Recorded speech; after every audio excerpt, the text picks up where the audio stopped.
came from the edge of the world, where the sea never rests and the cold bites like a blade. They were not just warriors.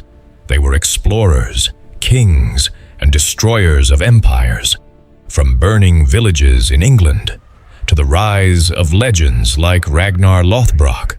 This is not just history. This is the story of how the Northmen reshaped the world forever. Over 1,000 years ago, from the icy lands of Scandinavia, a force emerged that would change history forever.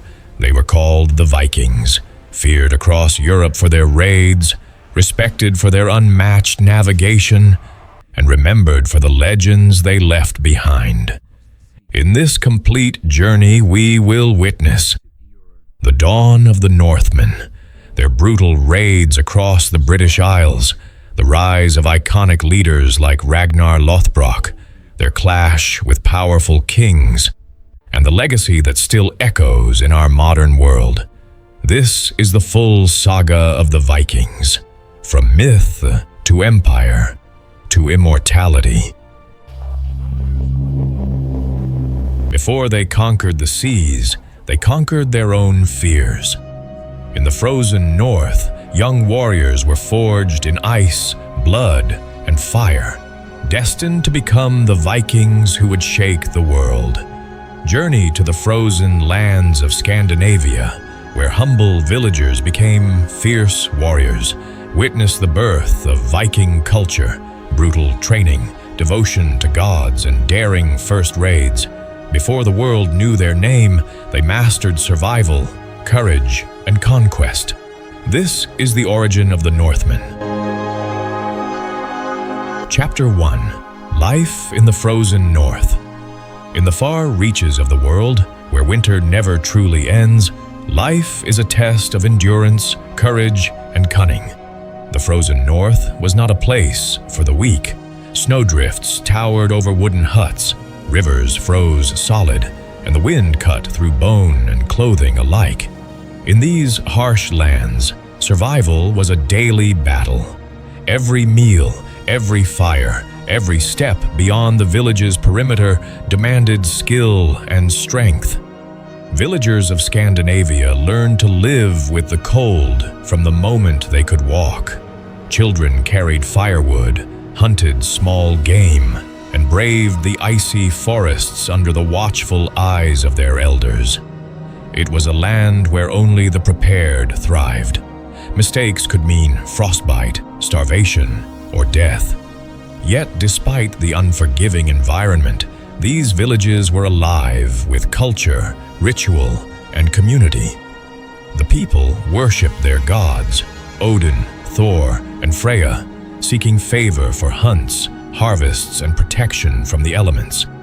Festivals celebrated the sun's rare return in long winters, while tales of legendary heroes and ancient spirits were passed down around fires that barely kept the cold at bay. Young boys and girls were taught early the ways of survival. They learned to track animals through snow, sharpen weapons, and navigate forests where a single wrong turn could be fatal. From an early age, they were taught courage, resilience, and the importance of working together. Every hunt was a lesson, every storm a test. The northern villages may have seemed small and isolated to outsiders, but they were crucibles of strength. The environment demanded excellence, shaping children into warriors and explorers.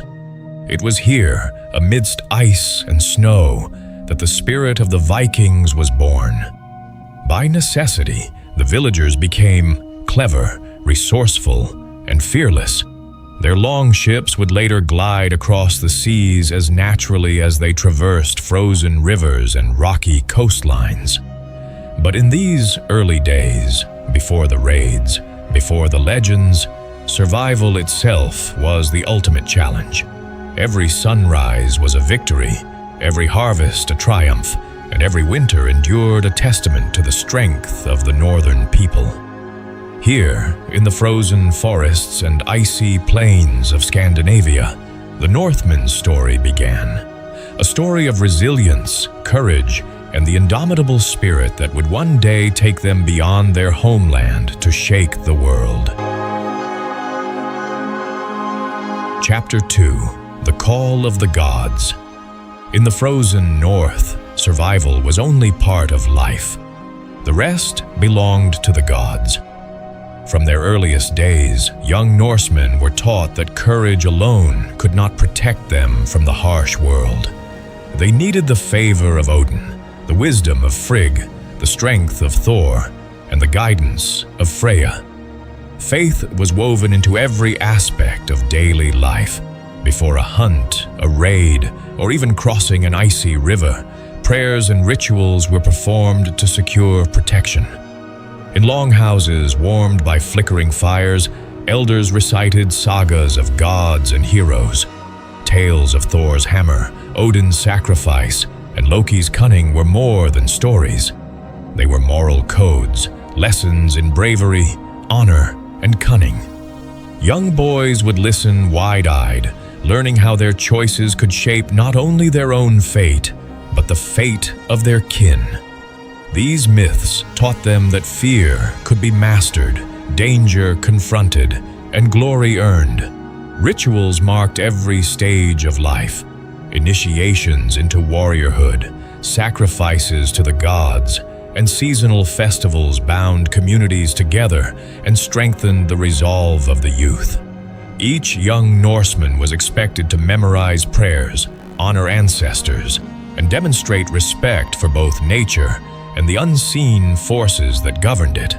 Courage without faith was reckless. Faith without action was useless. Only by combining both could they survive and thrive. In the icy forests, while hunting or training, elders would test young men with challenges that seemed impossible. A fallen tree over a frozen stream, tracking a moose through snowstorms, or venturing into a dark forest at night, all were framed as trials in which the gods were watching. Success brought honor, failure brought lessons and humility. The gods were ever present, a silent audience to bravery and folly alike. Through these teachings, the Northmen developed a unique combination of spiritual devotion and practical skill. They learned to respect the natural world, to fight with strategy and courage, and to honor a code that demanded loyalty, strength, and wisdom. These were the seeds of Viking identity, not only warriors, but men of faith, bound by a culture that revered gods, family, and honor above all else. By the time they reached adulthood, the young Norsemen understood one truth: the gods were never distant, and courage without belief was incomplete. The call of the gods shaped the heart and mind of every warrior, preparing them for the icy battles and daring raids that would define the Viking Age. Chapter 3: The Making of a Warrior. Strength alone does not make a Viking. It is fire, blood, and relentless training that forges a warrior. In the frozen north, young Norsemen were pushed beyond the limits of body and mind. Each sunrise brought drills, hunts, and endurance tests designed to transform children into fearless warriors. The forests and fjords became their classrooms, the icy rivers their training grounds, and the harsh winds their tutors. Every challenge was meant to teach resilience, cunning, and survival. Combat training began early. Boys learned to wield axes, swords, and spears with precision, practicing strikes on wooden dummies and each other under strict supervision. Shields were not only for defense, they were extensions of the body, tools for strategy, and symbols of courage. Coordination, speed, and strength were honed through endless repetitions until movements became instinctive. Pain and exhaustion were constant companions. Giving up was unthinkable. Endurance was equally vital. Young warriors ran through deep snow, climbed icy cliffs and swam across freezing rivers. They learned to withstand hunger, cold, and fatigue. Each trial was a test of willpower, teaching that victory in battle was born as much from perseverance as from skill. Failure was a lesson, not a shame, and the harshest winters served as the ultimate proving ground. Navigation and strategy were also essential skills. Norsemen studied the stars, river currents, and coastal landmarks to traverse the rugged northern landscape. Before they ever sailed in longships, they learned to read the land and predict danger. A Viking without knowledge of the terrain was vulnerable. A warrior who mastered it became unstoppable. Brotherhood was forged alongside individual skill. Training camps and hunting expeditions built bonds that would last a lifetime. Warriors learned to fight together, anticipate each other's moves, and protect their comrades at all costs. Loyalty and trust became as important as strength or weapon mastery. By the time a boy completed his rigorous training, he was no longer a child. He had been forged into a Viking warrior. Body and mind were sharpened, courage tempered, and faith in the gods intertwined with skill. Every scar told a story. Every victory and failure molded character, and every challenge prepared him for the world beyond the frozen forests. Here, amidst ice, wind, and relentless trial, the Vikings of the North were born, ready to raid, explore, and leave a legacy that would echo across centuries. Chapter 4: First Raids and Coastal Strikes. The first taste of blood and fire is never forgotten. For the young Norsemen, it was the moment they truly became Vikings. After years of grueling training and preparation, the fledgling warriors were ready to test their skills beyond the frozen forests. The first raids were small, tactical strikes on nearby villages along the coastline. These early raids were not just about plunder. They were lessons in strategy, courage, and the harsh realities of survival. Longships, sleek and silent, cut through icy waters under the cover of night. The warriors, hearts pounding with anticipation, carried axes, swords, and shields. Every move was calculated. Stealth and speed were paramount. One wrong step could expose them, and a single mistake could mean death or capture. But fear was never enough to stop them. It sharpened their senses and honed their instincts. The raids themselves were swift and brutal. Villagers were caught off guard, fires were set, and treasures, livestock, grain, and weapons were taken. The young warriors experienced their first real taste of victory and its intoxicating power. Each raid taught them new tactics, how to approach silently, strike decisively, and retreat before reinforcements could arrive. Strategy became as important as strength. Intelligence in battle could determine life or death. Beyond the material gains, these coastal strikes forged character and unity. Warriors learned to trust one another implicitly, anticipate comrades' actions, and adapt to unpredictable situations. Cohesion and discipline were as crucial as courage. A disorganized raid would fail, no matter how skilled the fighters. With each successful mission, their confidence grew. Tales of the raids spread quickly, instilling both fear in their neighbors and pride among the Vikings themselves. They began to understand the true power of their growing reputation. Fear could be as potent a weapon as the sharpest blade.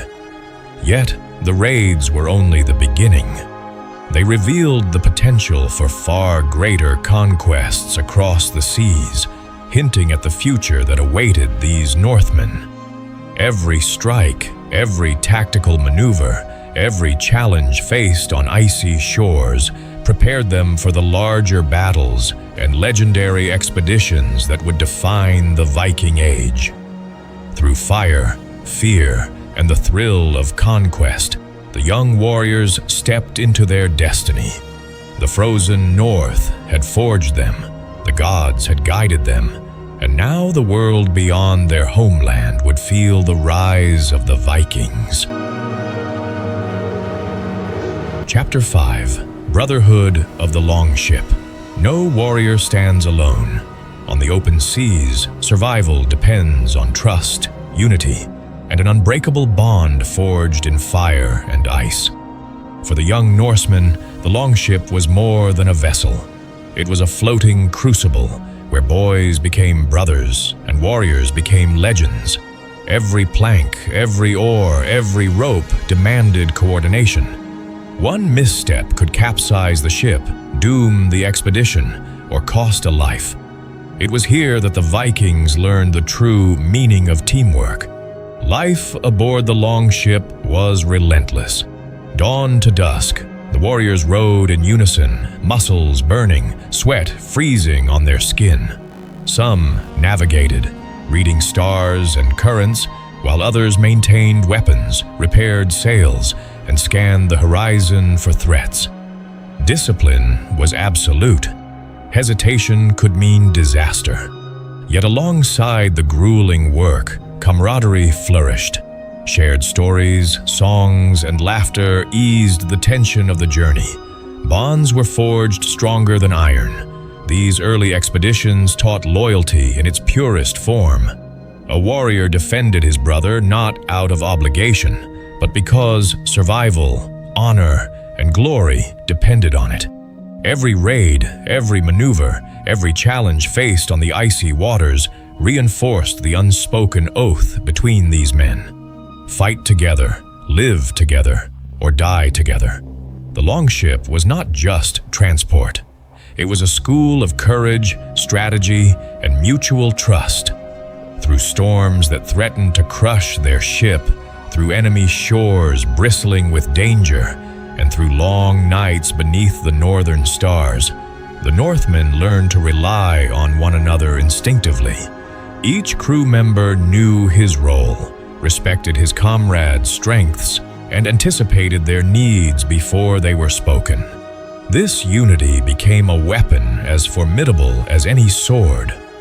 As these young warriors mastered life at sea, the first seeds of legendary Viking expeditions were sown. They learned the art of raiding far-off lands, navigating unknown waters, and striking with precision. It was the combination of skill, courage, and brotherhood that made them unstoppable. By the time the longship returned to the frozen northern harbors, these warriors were transformed. They were no longer merely villagers or trainees. They were a united force, ready to conquer, explore, and leave their mark on the world. The bonds formed on the longship would carry them across oceans, through battles, and into legend. Here, on the icy waves of the north, the true spirit of the Vikings was born, fierce, loyal, and unbreakable. Chapter 6. The Taste of Glory. Victory is intoxicating. Once tasted, it ignites ambition, awakens dreams, and stirs a hunger that can never be quenched. For the young Vikings, the first raids and expeditions were more than survival exercises. They were the first whispers of glory. Each raid brought wealth, renown, and stories to share around the fire.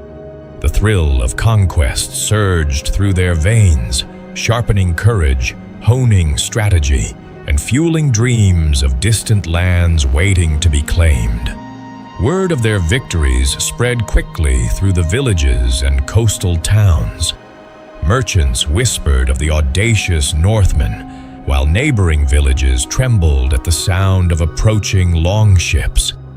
With every triumph, the warriors' reputation grew, and along with it, the ambition of their youth. They were no longer merely defenders of their homelands. They were emerging conquerors, explorers of the unknown. These early successes reshaped their imagination. Maps of distant coasts and foreign lands were sketched in the minds of young warriors. Tales of riches, battles, and heroic feats became a guiding star, inspiring them to push farther, strike harder, and endure more. They envisioned sprawling kingdoms, fortified cities, and treasures waiting beyond the horizon. The taste of glory had awakened a relentless desire for greatness. The victories also tested their leadership and cunning. Planning raids on unfamiliar shores required more than brute strength. It demanded intelligence, collaboration, and courage under pressure. Each success was a lesson in tactics, patience, and the delicate balance between boldness and caution. Ambition alone was not enough. It had to be matched with skill. Beyond strategy, these early glories forged confidence. Young warriors began to see themselves not as villagers or trainees, but as Vikings destined for legend. Their hearts burned with pride, their eyes sparkled with daring, and their voices carried the tales of their exploits far and wide. They understood that each conquest was a step toward immortality in memory and song. By the time the long ships returned home, the Vikings had been forever changed. No longer merely learners or apprentices of war, they had tasted the power of victory, the thrill of conquest, and the intoxicating allure of glory. Their dreams now stretched beyond fjords and frozen forests, reaching toward distant shores where new battles, riches, and legends awaited. The taste of glory had ignited a fire within the Northmen, a fire that would carry them across oceans, through storm and battle, into the annals of history. Chapter 7. Legacy of the Northmen. The horizon called, and the Northmen answered, their long ships slicing through icy waters, carrying warriors, dreams, and the promise of legend. From small, frozen villages, the first Vikings set out across rivers, fjords, and open seas, leaving behind the only life they had ever known. These voyages were more than raids or exploration. They were the birth of a legacy that would ripple across Europe for centuries. Every oar stroke, every sail raised, carried the spirit of their homeland and the courage of a people forged by ice, fire, and hardship.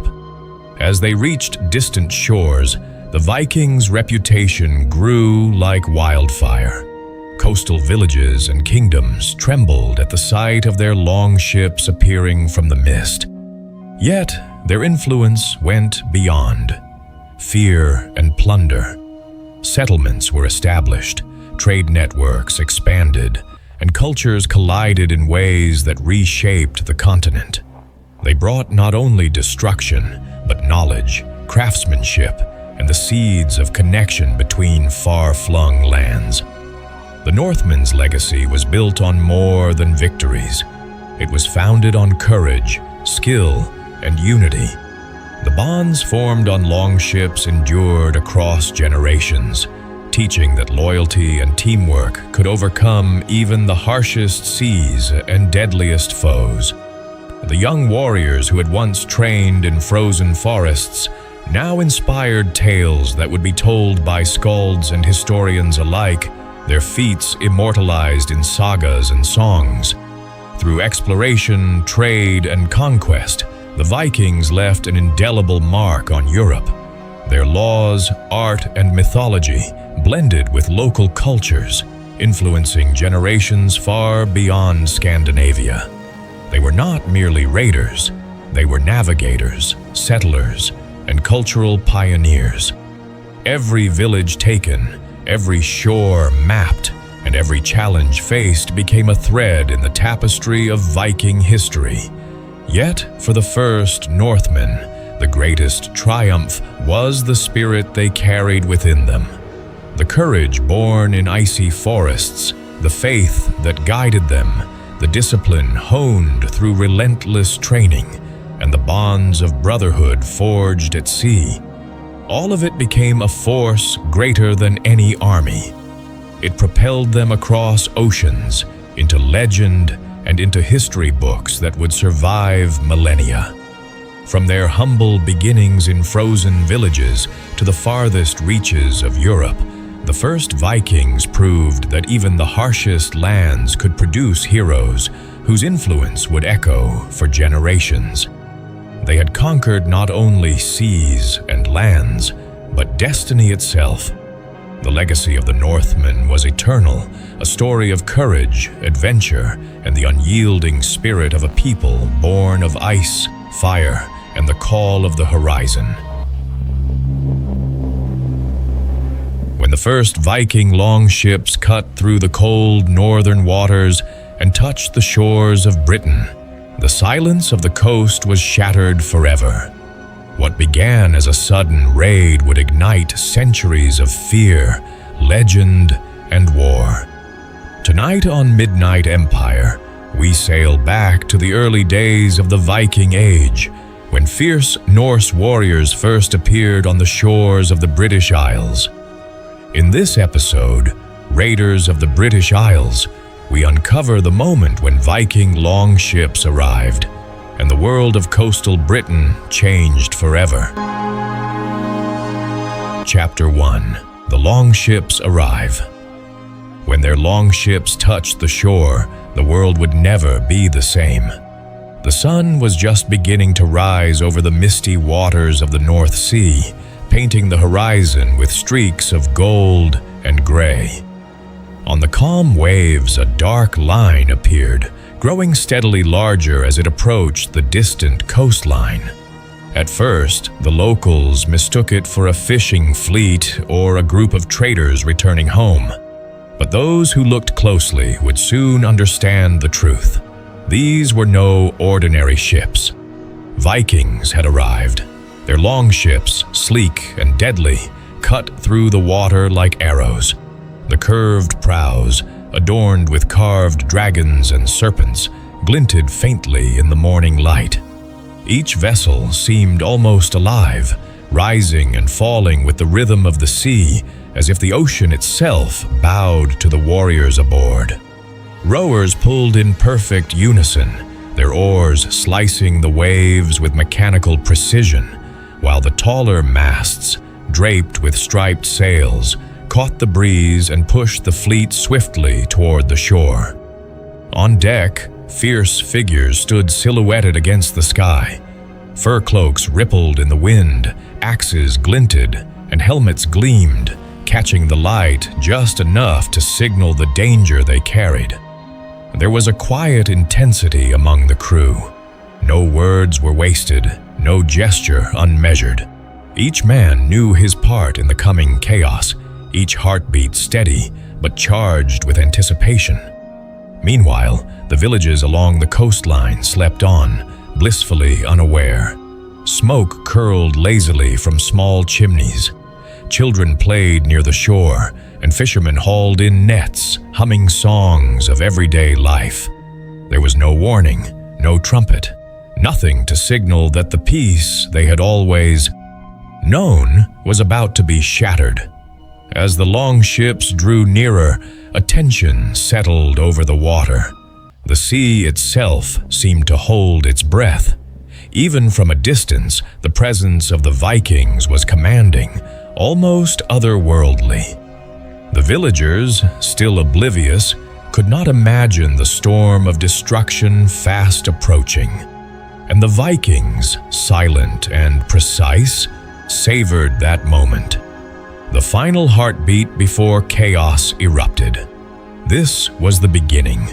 The first glimpse of the British Isles through the eyes of the Northmen would mark a turning point in history. When the longships touched land, ordinary life would vanish in the shadow of axes and fire, and legends would be born that would echo across centuries. The horizon held both beauty and terror, and for those on the shore, the line between the two would blur the instant the first horn sounded. Chapter 2: Silent Shores, Shattered Peace. The morning was quiet, but that calm would be broken forever by the roar of the Vikings. The sun had just begun to spill golden light across the quiet villages of the British coastline. Smoke rose lazily from chimneys, and the gentle waves lapped at the sandy shores. Children laughed, farmers hummed as they worked, and fishermen prepared their nets for the day. Life moved in its familiar rhythm, peaceful and predictable. And then it wasn't. From the horizon, the sleek silhouettes of Viking longships appeared, cutting through the water with terrifying precision. At first, the villagers stared in disbelief. Traders paused mid-step, cattle wandered nervously, and mothers clutched their children close. The silence of the morning shattered like glass, replaced by the distant thrum of oars and the ominous hiss of sails catching the wind. Panic spread like wildfire. Men grabbed weapons, though most were little more than farm tools. Women screamed and called for loved ones. Children hid beneath tables or behind walls, too young to understand, yet instinctively knowing danger had arrived. Doors slammed, fires were left unattended, and the familiar rhythm of the village descended into chaos. The Vikings, moving with terrifying efficiency, didn't need to announce themselves. Their presence alone was a statement. Fear incarnate, silent but overwhelming. Every long ship that touched the shore brought with it the promise of death, destruction, and looting. There was no negotiation, no warning.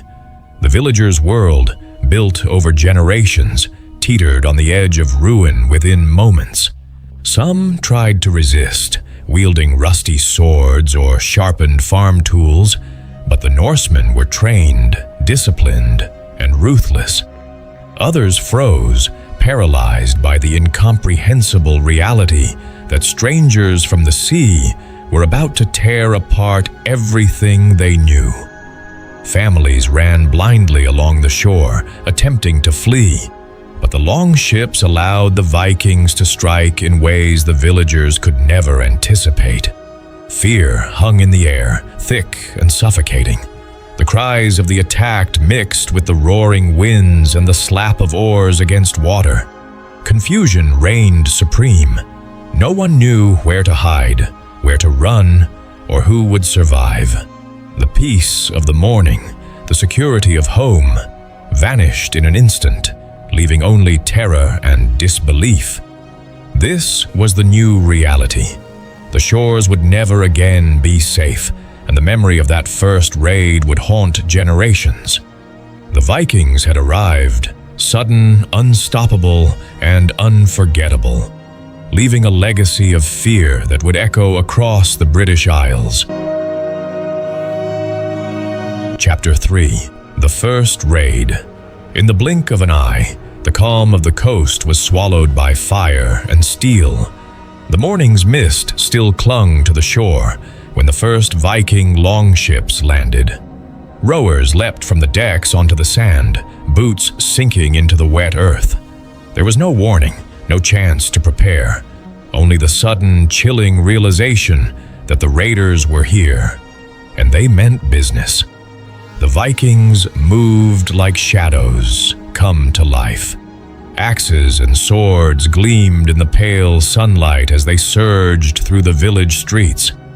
Doors were battered open, roofs set aflame, and livestock scattered in every direction. There was a brutal efficiency in their movements, every strike purposeful, every action calculated to overwhelm and terrify. Villagers who had barely recovered from the initial shock now faced the full force of the raiders. Farmers, wielding nothing more than pitchforks, tried to defend their homes, but they were no match for the speed, skill, and ferocity of seasoned warriors. In minutes, entire homes were looted, food stores emptied, and treasures, small coins, ornaments, and weapons seized without hesitation.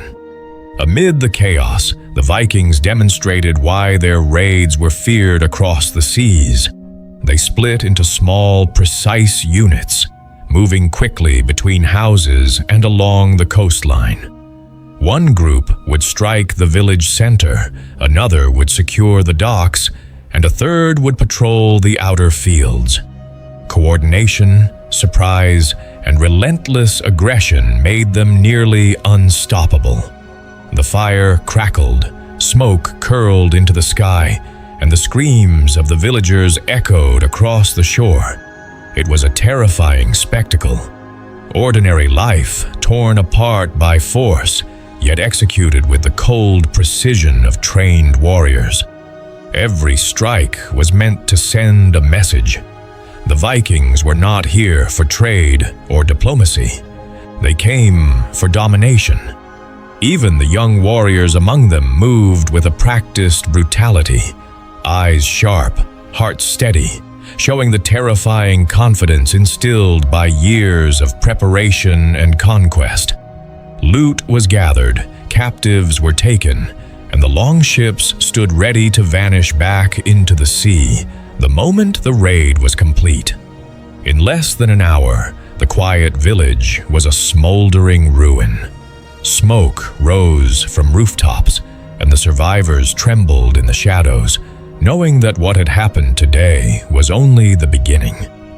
The first raid of the British Isles had ended, but the message was clear. The Vikings had arrived, and the world along the coast would never be the same.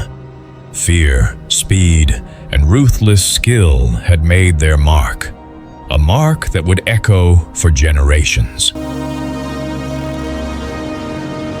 Chapter 4: Clash of Cultures. Two worlds collided on the shore that day, and neither would ever see the other the same way again. Smoke still curled from burning rooftops as the Anglo-Saxon defenders scrambled to respond.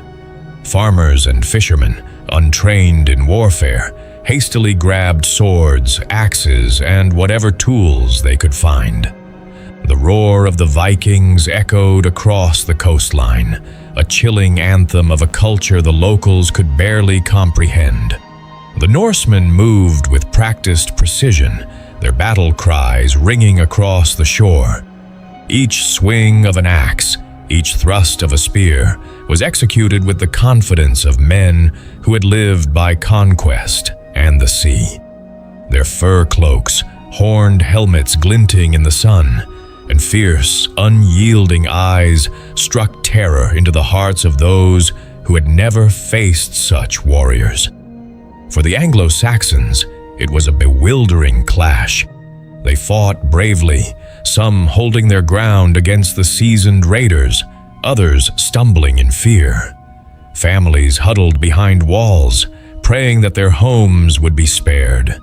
Children hid under beds while mothers clutched them tightly, whispering desperate prayers. Every clang of metal on metal, every scream, every shouted command reinforced the reality. These were not simple thieves. These were invaders from another world. Yet even amidst the chaos, moments of courage shone. A young villager wielded a pitchfork to fend off a raider. Another hurled a rock to drive back an attacker. The defenders were unorganized, but they were determined. They fought not just for possessions, but for survival, for family, for a way of life that was being ripped apart before their eyes. The cultural divide became immediately apparent.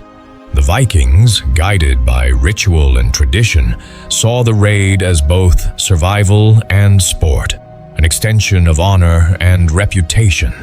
The locals, grounded in their own traditions, could not comprehend such ruthless pragmatism.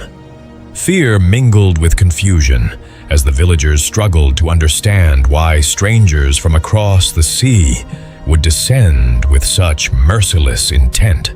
This first confrontation was more than a battle.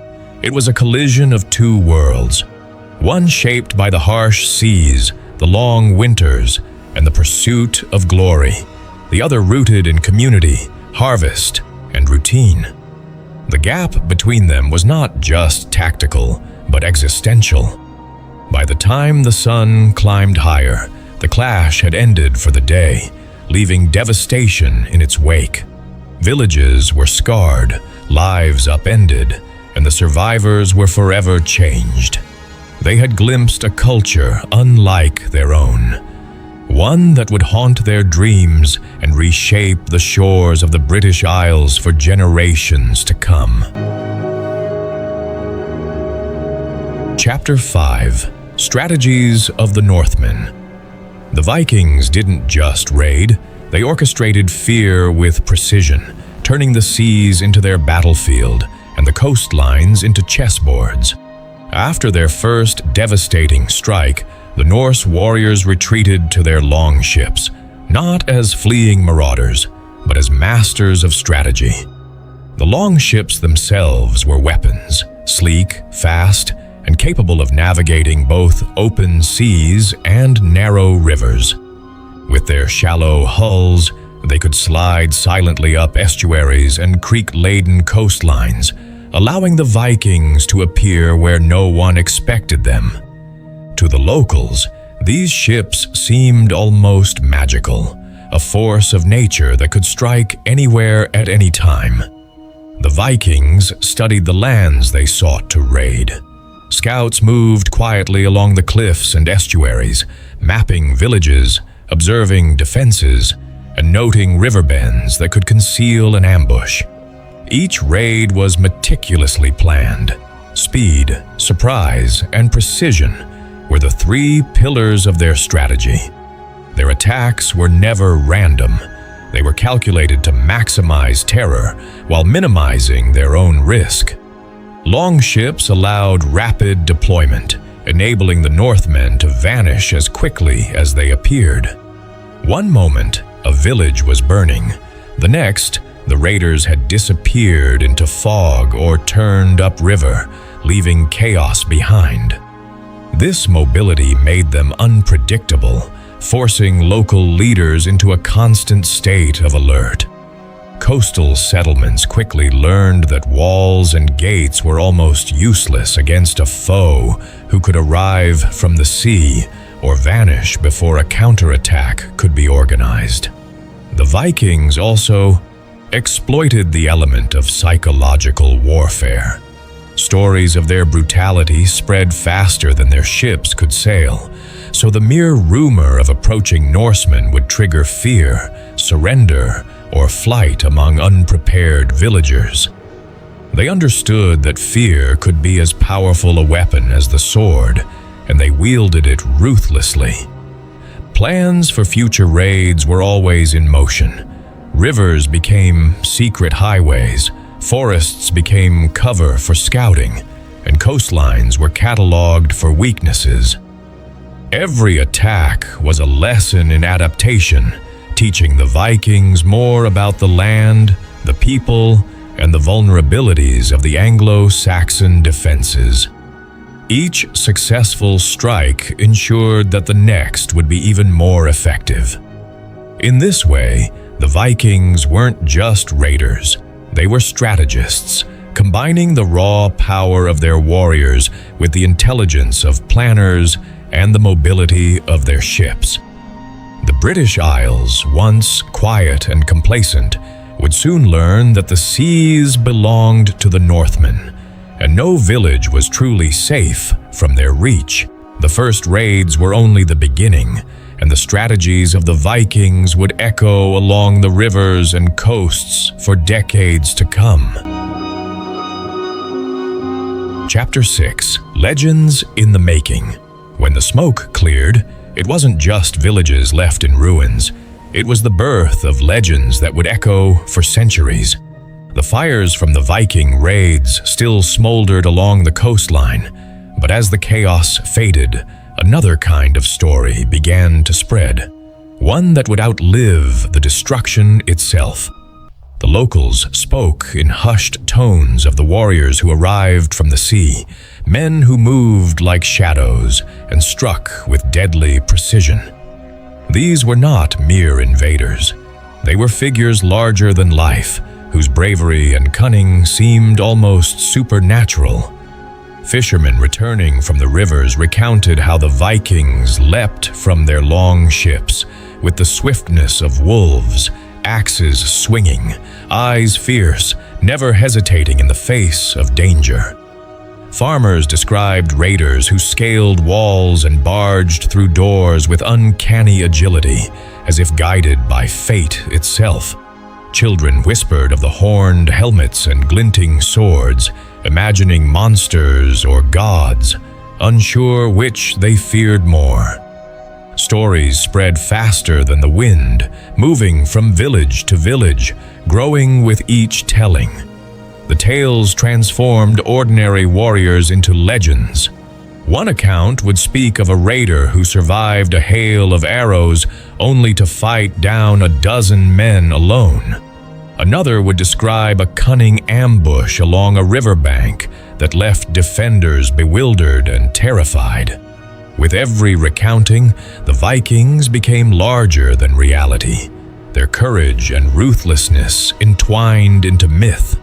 These narratives shaped the British perception of the Northmen for generations. Even those who never saw the longships firsthand understood the threat they carried. They became symbols of both fear and awe, warriors of the sea whose presence demanded respect and whose actions inspired stories of heroism and terror alike. Songs and poems would eventually immortalize them, blending history with legend, fact with fear, until the lines between the two blurred entirely. Yet beyond mere fear, these raids also planted seeds of admiration and caution. The locals recognized skill, strategy, and bravery, even as they mourned their losses. In this way, the Vikings were remembered not only as destroyers, but also as clever, disciplined, and formidable opponents, figures whose deeds were too remarkable to be forgotten. By the time the longships vanished back into the horizon, the impact of their raids was more than physical. Britain had been forever changed in perception, culture, and memory. The Vikings were no longer just men from the north. They were legends in the making, shadows etched into the imagination of a people who would speak of them for centuries. Chapter 7. The world will never be the same. When the Vikings first set foot on British shores, they didn't just raid. They rewrote the rules of a world that had once felt safe. The first waves of Viking attacks left more than smoldering villages in their wake. They shattered the sense of security that had defined the coastal communities of Britain for generations. Families huddled behind hastily fortified walls, marketplaces were emptied, and long-established trade routes were disrupted. The long-term consequences of those initial raids were only beginning to ripple through the land. Merchants found their goods vulnerable to pillage, forcing them to rethink where and how they conducted business. Coastal settlements that had grown comfortable now scrambled to strengthen their defenses. Wooden palisades were reinforced, watchtowers erected, and militias formed in a desperate bid to prepare for the next inevitable strike. The landscape itself began to change as communities adapted to the relentless threat from the north. Yet the impact went beyond physical security. The Vikings had demonstrated a new kind of warfare, swift, mobile, and utterly unpredictable. Longships could appear anywhere, rivers became highways for sudden attacks, and no village, however small or isolated, felt safe. This forced a shift in mindset. Survival required vigilance, coordination, and the understanding that the world beyond the horizon could no longer be ignored. Culturally, the incursions left their mark as well. Stories of raiders' bravery, cunning, and cruelty permeated the folklore of the British Isles, shaping perceptions of the North for generations. Communities learned to fear and respect the Vikings simultaneously, blending reality and legend into a tapestry of awe and caution. Songs, tales, and oral histories preserved the memory of those first raids, ensuring that even centuries later, the echoes of that violence could still be felt. Politically, the first Viking incursions also altered power dynamics. Kings and local leaders realized that isolation offered no protection, and alliances became critical for survival. Coastal regions began coordinating defenses, preparing for a future in which the threat of Norsemen was constant. The raids were no longer isolated events. They were the opening chapter of a prolonged era of conflict, negotiation, and adaptation.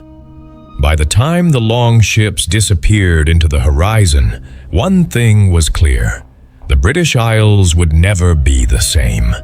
The Vikings had introduced speed, strategy, and terror into a world that had long relied on routine and tradition. Their arrival set in motion centuries of raids, settlements, and cultural exchange, leaving an indelible mark on history. The first strike was only the beginning. What could the people of Britain do to survive a threat that came from the sea, was unbound by borders, and seemed almost unstoppable? And how would the world adapt to warriors who moved faster, struck harder, and lived by their own rules? The answers would shape centuries of warfare and legend alike. One man's ambition would change the course of history. Tonight on Midnight Empire, witness Ragnar Lothbrok's rise, from a fearless farmer to a legendary Viking leader, through strategy, rebellion, and battles that would forever reshape history. Chapter 1. The Man Who Refused Limits. They told him the world ended at the horizon, but Ragnar never believed them. In a quiet village carved between cold seas and unforgiving land, Ragnar Lothbrok lived the life expected of him. He farmed, he worked, he survived. To others, that was enough, but not to Ragnar. While his hands moved through soil and sweat, his mind drifted far beyond the fields, toward distant shores no one dared to imagine. He wasn't born a king. There were no crowns waiting for him, no prophecies whispered at his birth. What set Ragnar apart wasn't status, it was perspective. Where others saw danger, he saw opportunity. Where others followed tradition, he questioned it. Every year the same pattern repeated. The local ruler, Earl Haraldson, sent raiding parties east, lands already known, already plundered, safe, predictable, profitable. But Ragnar saw it differently. To him, those raids weren't strength, they were stagnation. A cycle of repetition that kept his people blind to what might lie beyond the open sea. At night, while others rested, Ragnar studied the stars, not as decoration, but as guides. He listened to stories not for entertainment, but for clues, fragments of truth hidden inside myth. There had to be more out there, richer lands, weaker defenses, a future that belonged to those bold enough to chase it. But ambition has a cost. In a world built on loyalty and obedience, Ragnar's ideas were dangerous. Questioning authority wasn't admired, it was punished. Yet he couldn't silence the voice inside him, the one that kept asking, what if they're wrong? What if the horizon isn't the end, but the beginning? Those questions didn't make him reckless. They made him different, calculated, observant, patient. Ragnar wasn't just dreaming of exploration, he was preparing for it. And while the rest of the village accepted the limits placed before them, Ragnar quietly began to reject them, piece by piece. Because deep down, he understood something most men never do. The greatest boundaries in this world are not set by oceans or enemies, but by the fear of stepping beyond them. Chapter 2. Defying the Earl power doesn't fear the sword. It fears the man who refuses to obey. Earl Haraldson ruled with certainty. His authority was absolute, his decisions unquestioned. Year after year, he sent his warriors east, toward lands they already knew, enemies they had already defeated. The system worked. It brought wealth, stability, control. And in Haraldsson's world, control was everything. But Ragnar Lothbrok saw something the others didn't. To him, these eastern raids weren't victories. They were limits disguised as success. Familiar routes, predictable outcomes. No risk, no discovery, just repetition. And Ragnar wasn't built for repetition. He had spent too many nights staring at the horizon, too many hours tracing the paths of stars, to believe the world ended where Haraldsson said it did. There was land to the west. He was certain of it. Not from blind faith, but from patterns, whispers, fragments of knowledge others ignored. The kind of insight that didn't come from following orders, but from questioning them. So Ragnar did something few dared to do. He spoke up, not with arrogance, but with conviction. He approached the Earl with an idea: sail west instead of east, explore the unknown, find new lands, new wealth, new opportunities. It wasn't just a suggestion. It was a challenge to everything Haraldsson stood for. And Haraldsson saw it immediately. This wasn't about direction. It was about defiance. A man who questions strategy today could question authority tomorrow. And a leader who loses authority loses everything. So Haraldsson didn't just reject Ragnar's proposal. He dismissed it, shut it down before it could take root. But rejection didn't silence Ragnar. It sharpened him. Because now, this wasn't just about exploration anymore. It was about proving that the old ways were holding them back. That leadership built on fear and control couldn't see what lay beyond its own borders. Ragnar understood the risk. Defying the Earl wasn't a simple disagreement. It was a direct step into danger. Reputation, loyalty, even his life.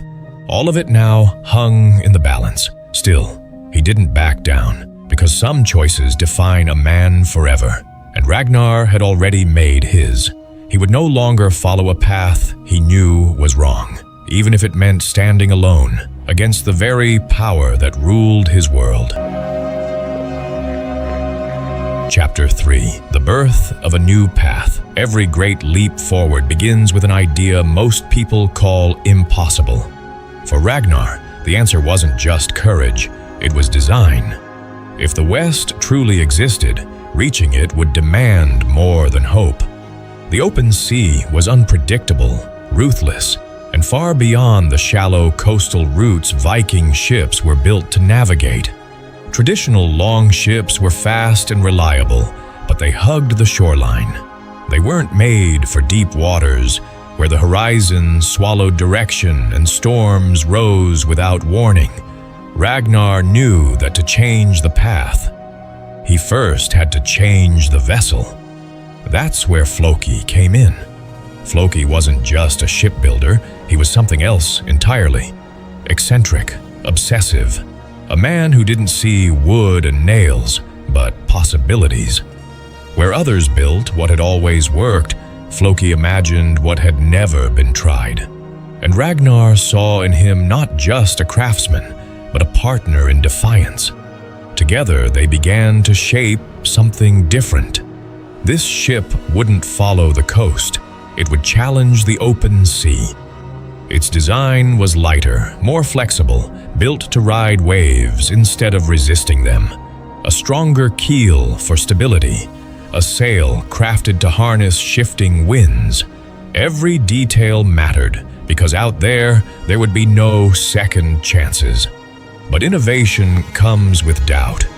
Villagers whispered. Some mocked the idea, others feared it.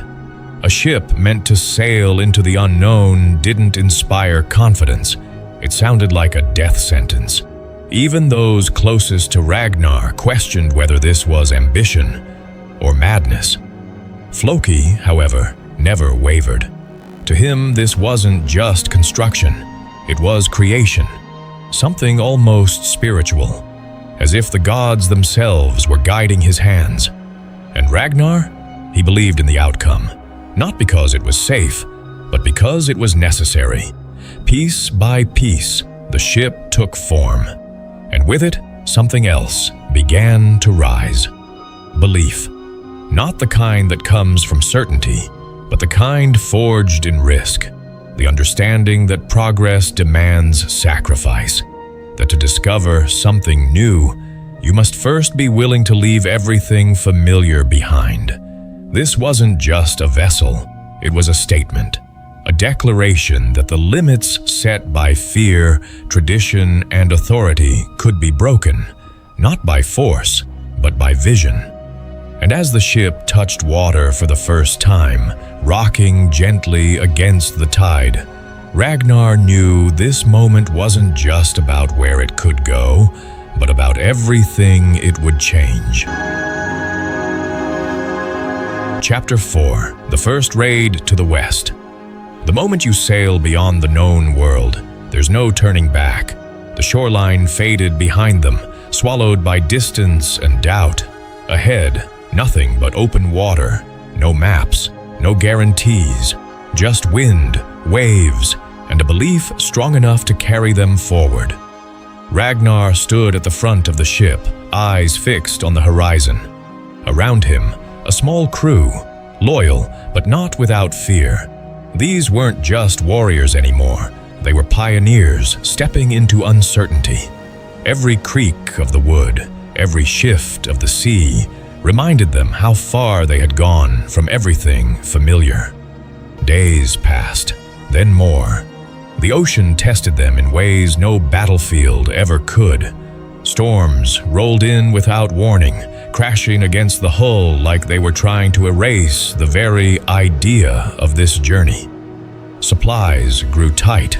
Doubt crept in. Even the strongest men began to wonder if the stories were wrong, if the West held nothing at all. But Ragnar never showed hesitation, not because he wasn't afraid, but because he understood something critical. Leadership isn't about eliminating fear. It's about moving forward despite it. His calm became their anchor, his certainty, their direction. And then, land. It appeared almost like a whisper on the horizon, faint, unreal, until it wasn't. As they drew closer, the tension shifted. What they found wasn't a barren coastline or a wasteland. It was opportunity. Green fields stretched inland. Structures stood quietly, untouched by war. No defenses, no armies waiting at the shore. Just a land that had never seen men like them before. England. To Ragnar, this wasn't just a destination. It was proof that his vision was real, that the world was far larger than anyone had dared to believe. The raid itself was swift, precise. There was no need for overwhelming force. Surprise did the work for them. The people they encountered weren't prepared for warriors arriving from the sea, let alone from a direction they never thought possible. Wealth, resources, and knowledge, everything came within reach. But the true victory wasn't what they took. It was what they discovered. Because in that moment, standing on foreign soil, Ragnar understood the scale of what he had started. This wasn't just a successful raid. It was the opening of a new path, one that would reshape how Vikings saw the world, how they fought, and where they would go next. And as they prepared to return home, the sea no longer felt like a barrier. It felt like an invitation. Chapter 5. Strategy over Strength. Brute force wins battles, but strategy wins wars. Ragnar understood this long before others did. In a world where strength was worshipped and violence was the language of power, most warriors believed victory belonged to the biggest army, the loudest charge, the strongest arm. But Ragnar saw beyond that illusion. To him, a battle wasn't chaos. It was a puzzle. He watched everything: the way enemies moved, the rhythm of their defenses, the hesitation before they reacted. While others rushed forward, driven by adrenaline and pride, Ragnar held back just long enough to understand what he was facing. That pause, that moment of observation, was where he gained his advantage. He didn't just fight his enemies, he studied them. In unfamiliar lands, this mindset became his greatest weapon. These weren't the same opponents his people were used to. Different tactics, different structures, different weaknesses, and instead of forcing his way through with raw power, Ragnar adapted, quickly, quietly, effectively. Surprise became his signature. He struck where no one expected, at times no one predicted.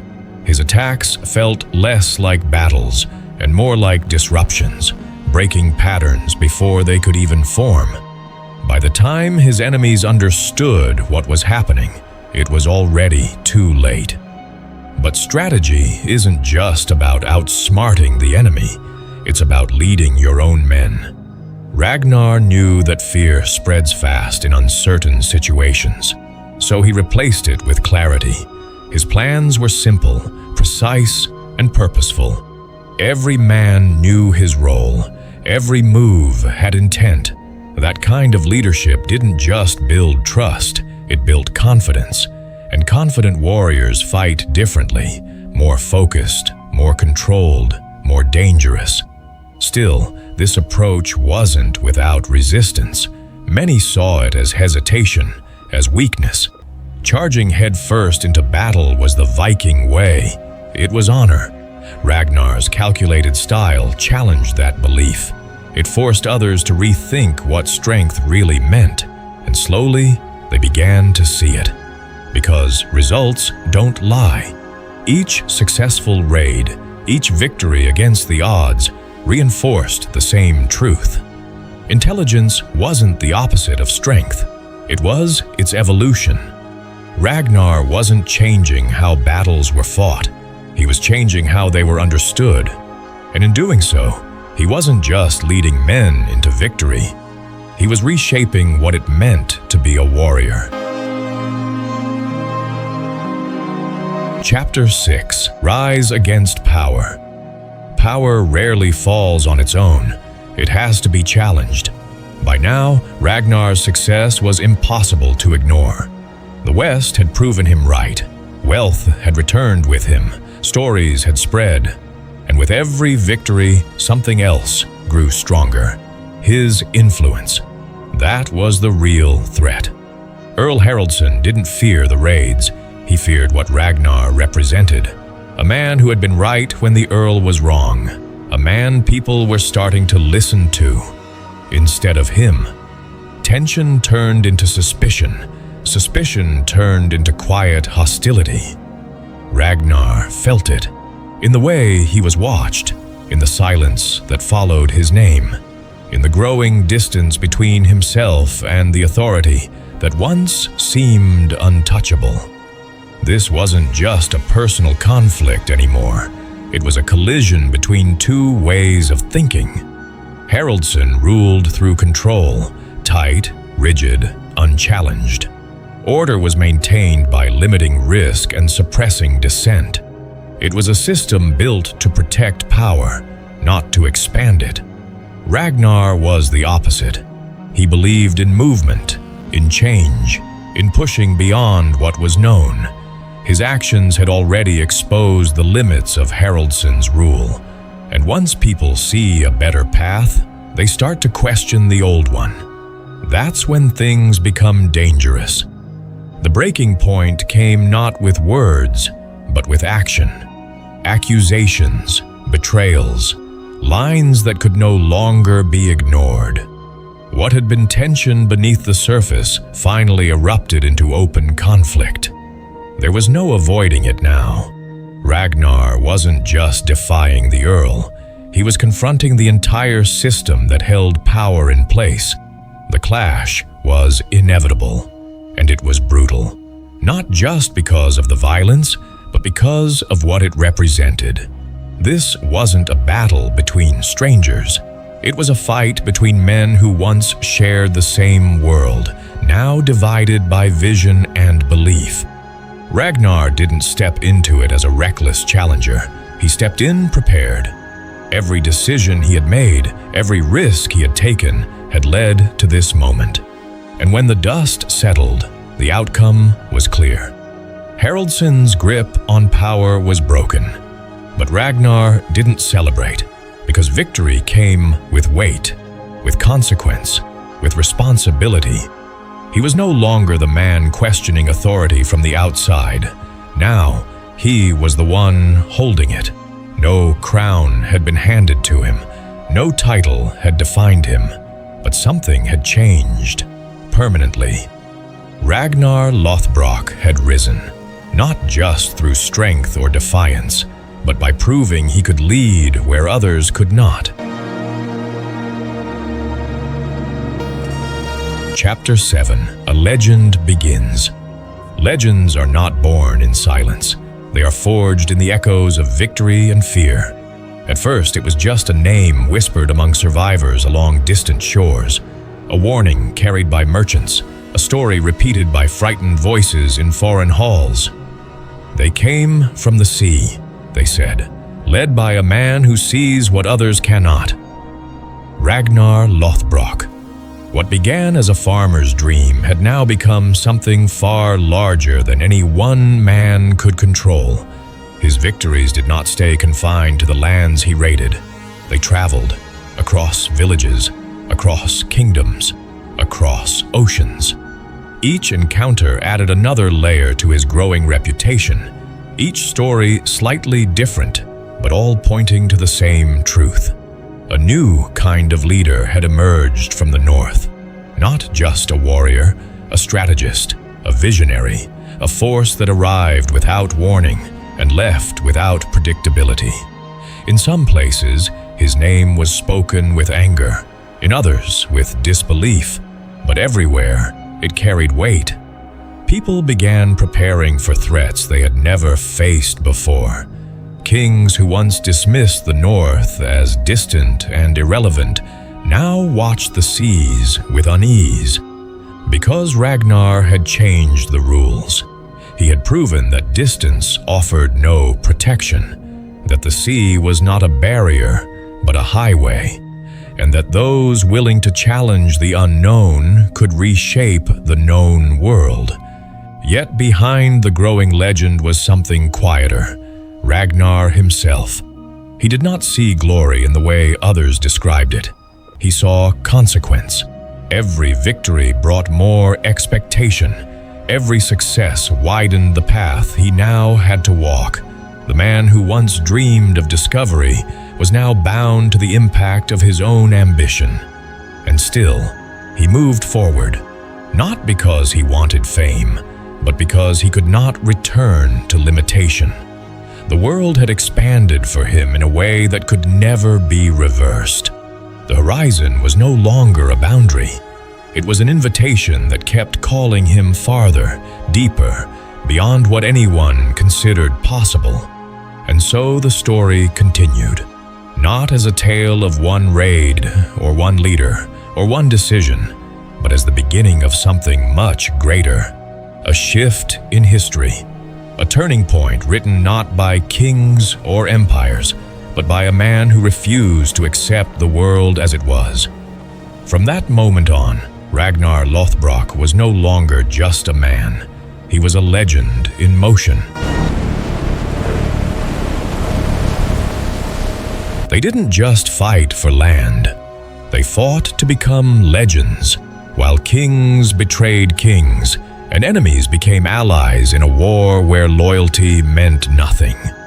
Tonight, we explore Viking clashes with British kings, uncovering betrayal, political intrigue, brutal strategies, and shifting alliances that reshaped power, identity, and legacy in a war far beyond land.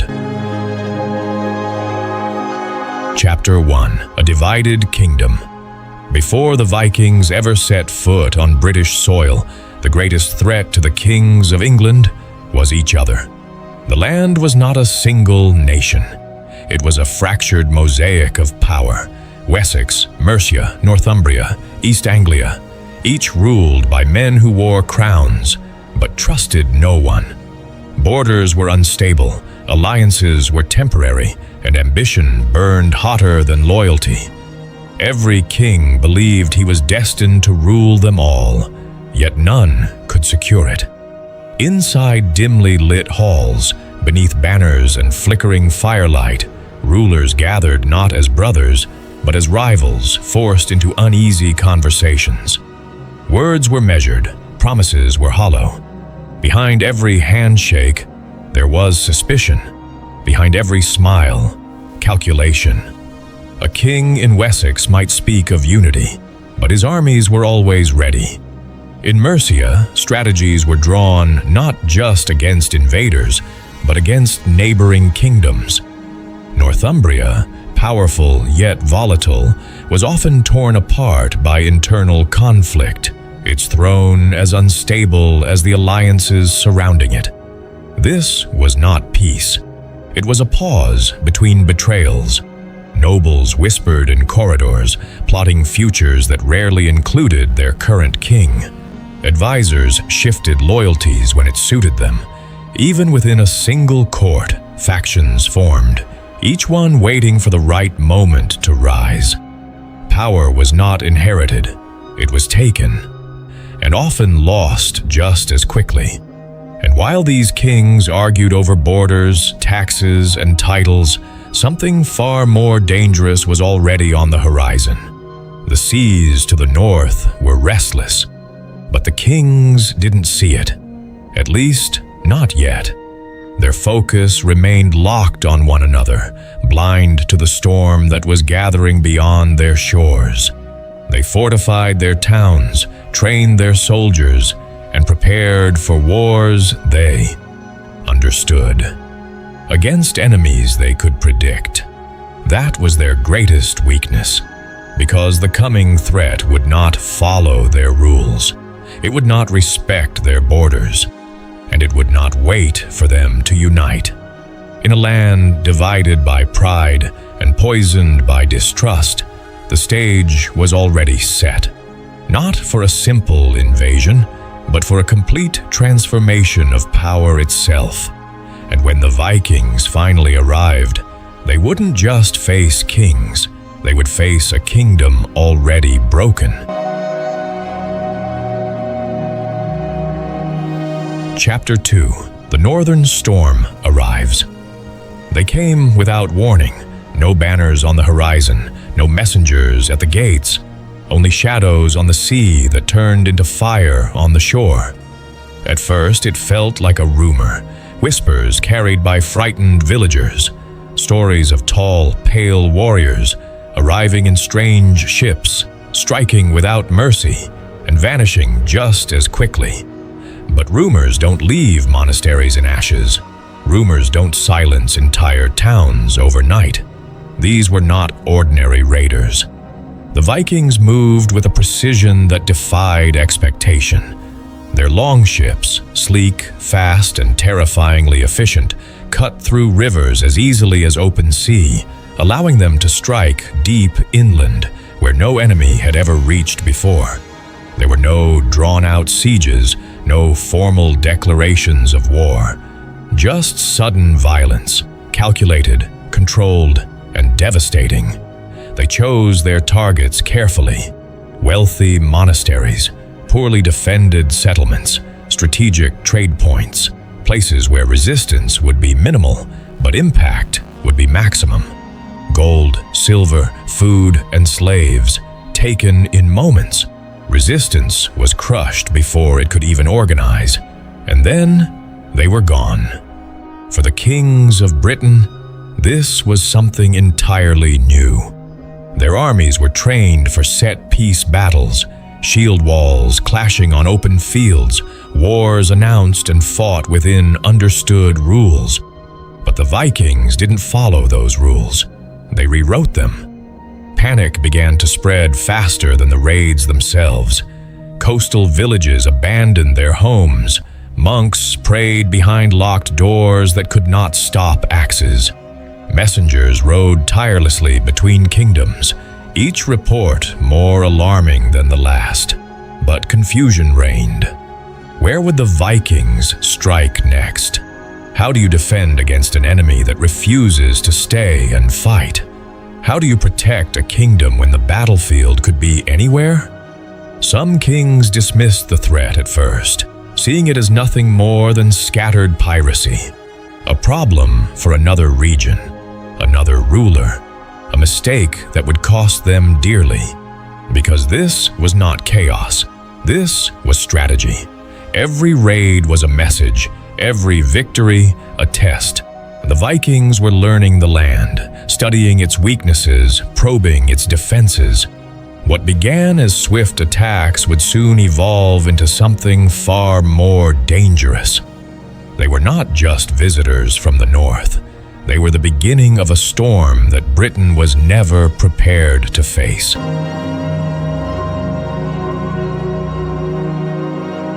Chapter 3: Kings in Crisis. When the first reports arrived, the kings did not hear invasion. They heard inconvenience until the next message came, and then the next, each one heavier than the last, until denial was no longer possible. Smoke had been seen along the coasts, monasteries were burned, villages emptied, trade routes disrupted, and the attackers were not staying long enough to be caught. What had once been dismissed as scattered coastal raids was now spreading like an infection across the realm. Inside royal courts, certainty collapsed. Decisions that once followed tradition now fractured under pressure. Some rulers insisted on retaliation, calling for armies to march and punish the intruders. Others urged caution, arguing that a scattered enemy could not be fought with a scattered response. Neither approach worked quickly enough to calm the growing fear. The problem was not just the Vikings. It was the lack of unity among the kings themselves. Every kingdom measured the threat differently. Wessex saw danger at its doorstep. Mercia feared economic disruption. Northumbria struggled with internal instability, making external defense nearly impossible. Instead of coordinating a response, each crown prepared its own solution, guarding its own interests first. That fragmentation became its own crisis. Messages between courts turned urgent, then defensive, then accusatory. Who had failed to warn whom? Who had left which border vulnerable? Who would contribute soldiers, and who would hold them back? Trust, already fragile, began to erode completely. In desperation, some kings began to fortify their strongest towns, abandoning smaller settlements to fate. Others attempted to negotiate temporary alliances, but even those agreements were built on hesitation rather than conviction. Every decision felt late. Every action felt reactive. Meanwhile, fear spread faster than any army could move. Merchants stopped traveling. Farmers abandoned fields near the coast. Local lords began acting independently, raising militias without royal approval. Authority was slipping, not through defeat in battle, but through the inability to respond as one. And still, the raids continued. Each strike exposed another weakness. Each withdrawal revealed how unprepared the kingdoms truly were. The enemy never stayed long enough to be confronted, yet remained long enough to ensure no one felt safe. Inside the halls of power, a harsh realization began to form. Unspoken, but undeniable. The crisis was no longer external. It was internal. The greatest threat was not the invaders at the shore, but the inability of kings to stand together while they still had time. And time, as it turned out, was running out quickly. Chapter 4: Web of Betrayal. The most dangerous blade in this war was not forged in Viking iron, but hidden in the hearts of men who swore loyalty with one hand and signed treason with the other. As the raids intensified and the kingdoms struggled to respond, something far more corrosive began to spread beneath the surface of royal politics. Fear had already weakened unity. Now ambition finished the job. In the courts of Britain, survival was no longer guaranteed by strength alone. It depended on calculation. Kings, nobles, and advisors began to reconsider where their true advantage lay. For some, resisting the Vikings seemed increasingly futile. For others, the chaos presented opportunity rather than destruction. And opportunity has a way of changing loyalties. Secret meetings replaced public councils. Messages were carried by trusted messengers who were trusted only until they were not. Words spoken in daylight meant one thing. Agreements made in shadow meant another. The line between diplomacy and deception blurred beyond recognition. Some rulers began exploring the unthinkable, alliances not against the Vikings, but with them. If these northern warriors could not be stopped, perhaps they could be redirected, or used, or at the very least temporarily satisfied while internal rivals were weakened. Gold became a language of its own. Land promises were exchanged without intent to honor them. Hostages were offered not as guarantees of peace, but as tools of manipulation. Every agreement carried an expiration date that no one admitted aloud. Within kingdoms, betrayal did not always come from enemies. It came from within the circle of trust. A trusted advisor might be seen entering a rival's hall at night. A commander might delay reinforcements at a crucial moment.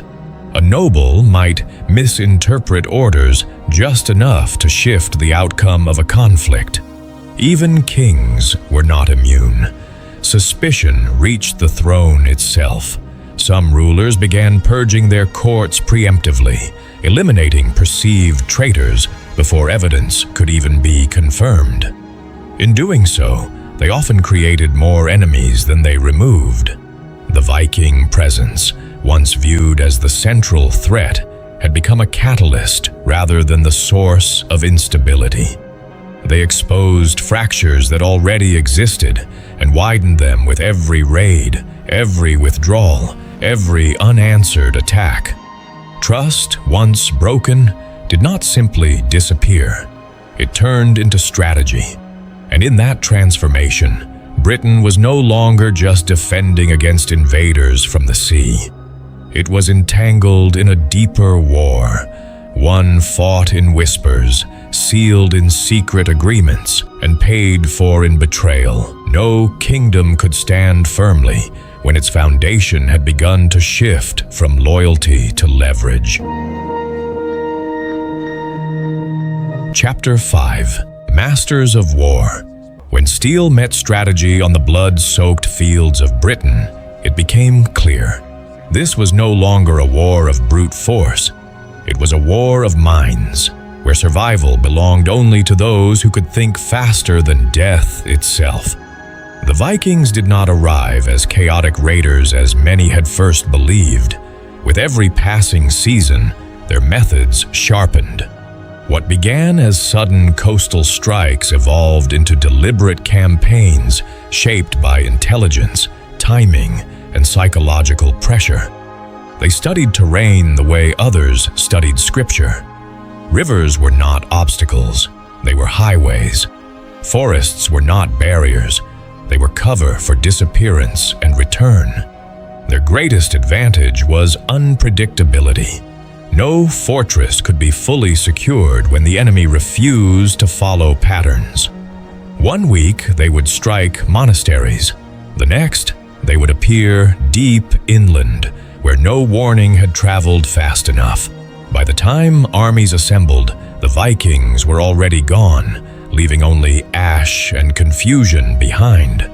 But the Saxons were not passive observers of their own destruction. In response, they began reshaping their defenses. Hill forts were reinforced. Lookouts were placed further along river routes. Beacons of fire were prepared to relay warnings across territories faster than riders could travel. Warfare was becoming structured, but still reactive, always one step behind. Where the Vikings excelled in speed, the Saxons relied on endurance. Shield walls formed disciplined lines of resistance, turning open battles into grinding tests of stamina and unity. A single breach could collapse an entire formation, so training became obsessive, almost ritualistic. Every man had to trust the shield beside him more than his own instincts. Yet the Vikings adapted again.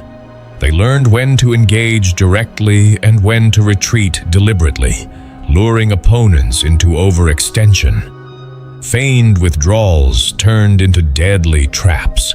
Overconfidence became a weapon as effective as any axe or spear. Victories were no longer measured solely in territory gained, but in enemies exhausted and divided. Fear also became part of strategy. The reputation of Viking ferocity preceded them, weakening morale before battles even began. Villages fled at rumors alone. Armies hesitated at uncertain intelligence. In warfare, hesitation often mattered more than numbers. Still, the Saxons learned. Slowly, painfully, but relentlessly. They began coordinating across kingdoms, sharing intelligence that once would have been withheld out of distrust. Survival demanded cooperation, even among rivals. Every lesson was paid for in loss, every adaptation carved out of failure.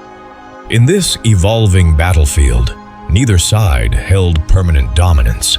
Each encounter became a contest of adaptation, where yesterday's victory guaranteed nothing for tomorrow.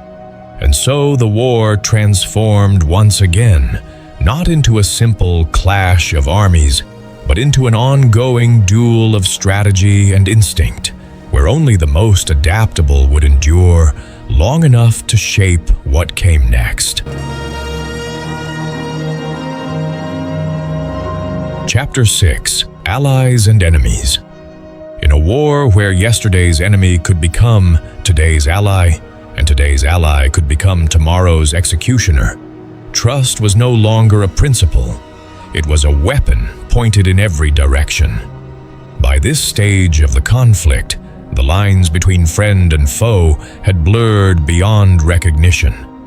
The Viking presence had already shattered the illusion of stable politics. But what emerged next was even more volatile. A shifting landscape of temporary alliances built not on loyalty, but on necessity. Kings who once refused to acknowledge each other's legitimacy now found themselves sending envoys across borders. The reason was simple. Survival no longer respected pride. When one kingdom fell, the next felt the pressure instantly. The realization spread slowly but firmly. Isolation was no longer strength, it was vulnerability. So, agreements were formed, not lasting peace treaties, but fragile arrangements, conditional cooperation against a common threat. Armies that had once marched to conquer neighboring lands now stood side by side on the same battlefield, united by fear rather than unity. Yet even these alliances carried hidden fractures. Every king measured his contribution carefully, always calculating what he might gain when the alliance eventually collapsed. Suspicion never disappeared. It only changed form. A shared battlefield did not erase decades of rivalry. It merely suspended it. The Vikings, however, understood this instability better than anyone. Instead of resisting it, they exploited it. Diplomacy became another battlefield. Offers of temporary peace were extended to one kingdom, while another was struck without warning. Some leaders even accepted Viking terms, using them to settle old scores with rival rulers. This created a new kind of war, one fought simultaneously in open fields and in negotiation chambers. A sword could decide a battle, but a secret agreement could decide an entire campaign. Victory was no longer measured only in land or casualties, but in influence and manipulation. In some cases, former enemies fought side by side against a shared Viking threat. In others, those same allies turned on each other the moment the immediate danger shifted. Battle lines changed faster than messages could travel between courts. The concept of enemy itself became unstable. It was no longer defined by nationality or kingdom, but by circumstance. Whoever stood in the way of survival at a given moment became the target, regardless of past alliances or shared history. And through all of this, the Vikings remained the constant pressure at the center of the chaos. They did not need to unify their enemies. Fragmentation did it for them. Every shifting alliance, every broken agreement, every delayed betrayal only strengthened their position. In this world of unstable loyalties, no alliance was permanent, no enemy was fixed, and no king could ever be certain that the hand extended in peace would not, moments later, be holding a blade.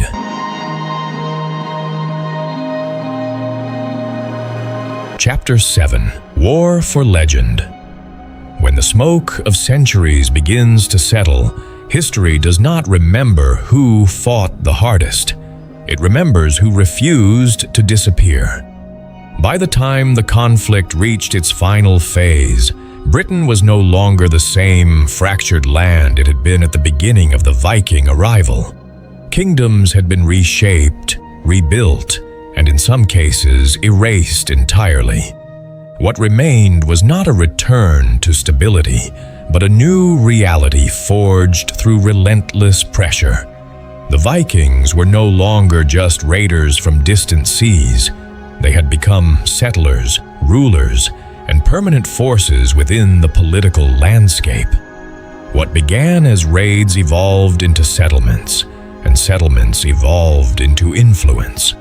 Land that was once taken in a single night became territories that required negotiation, resistance, and adaptation to govern. But the legacy of resistance was equally powerful.